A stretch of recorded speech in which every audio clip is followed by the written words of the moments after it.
دوست کی کتاب پر کچھ نہ کچھ خیالات رائی فرمائیں۔ اور آج کل ماشاءاللہ لندن میں 9 اخبارات نکلتے ہیں، 2 رسائل نکلتے ہیں ادبی، اور کوئی ایسی مشکل بات نہیں ہے کہ آپ کسی کو بھی بھیجیں۔ اس کے لیے میں بھی حاضر ہوں، میرا ادبی صفحہ حاضر ہے۔ تو میں ضرور درخواست کروں گا قلمکار بھائیوں سے کہ اپنے جب بھی کوئی کتاب ملے اس پہ چند الفاظ ضرور لکھیں۔ یہ ایک حوصلہ افزائی ہے شاعر کی، اس کی ایک آبشاری ہے۔ تو چند الفاظ میں نے بھی اپنا فرض ادا کرتے ہوئے لکھے ہیں۔ عنوان ہے داد طلب شاعری۔ ہر قلمکار اپنے ماحول اور حالات کے مطابق ہی اپنی تخلیقات کو کاغذ کا پیرہن دیتا ہے، اور قاری کو پڑھوانے کی طاقت بھی اسی تحریر میں ہوتی ہے جو مشاہدے کی زمین سے اگی ہو۔ محض ذہن کی پیداوار وقتی طور پر تو کچھ اثر کرے گی، مگر اس کی خوشبو جلدی زائل ہو جاتی ہے۔ جیلم کی سرزمین بڑی زرخیز ہے، اس میں ہزاروں جوان مرد پیدا ہوئے جنہوں نے سینے پر گولیوں کھا کر اپنے وطن کی حفاظت کی، اور آج تک ہزاروں جیالے پاک فوج میں اپنے وطن عزیز کی حفاظت پر معمور اپنے فرائض کی ادائیگی میں مصروف عمل ہے۔ مجھے فخر ہے کہ میری پرورش بھی اس مٹی سے ہوئی، اور میں وہاں کی فضاؤں میں پل بڑھ کر جوان ہوا۔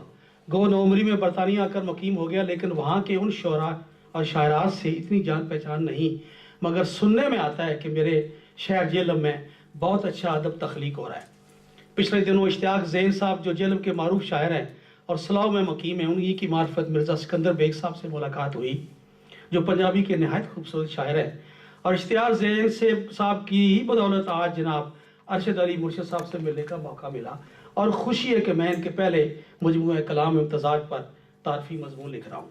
لندن میں سلیم فغار صاحب، فاروق قریشی صاحب، اشتیاق زین صاحب، راکمل عروف ادب کی آبیاری میں دن رات مصروف ہیں، اور ابھی جیلم کے کئی شعراء ہیں جو مختلف اردو پنجابی کا کلام لکھ رہے ہیں۔ ان کی جان پہچان میرے لیے اعزاز کا باعث ہوگا۔ میرے سامنے آج ارشد علی صاحب کا مجموعہ کلام امتزاج رکھا ہے، جسے میں نے مکمل پڑھا، ان کی شاعری اچھی لگی۔ وہ کونا مشق شاعر ہیں، ان کے اندر جہاں ایک فوجی سینہ تانے بندوق ہاتھ میں پکڑے دشمن کو للکارتا نظر آتا ہے، وہاں وہ قلم ہاتھ میں لیے ایک پیغام بھی دیتے نظر آتے ہیں، جس میں عصر حاضر کے مسائل، طبقاتی کشمکش، فرقہ وارانہ منافرت، مادہ پرستی، افلاس و غربت کی عکس ریزی کے ساتھ ساتھ بے انصافی اور معاشرتی ناہمواری کے خلاف پرعزم جدوجہد کا سراغ ملتا ہے۔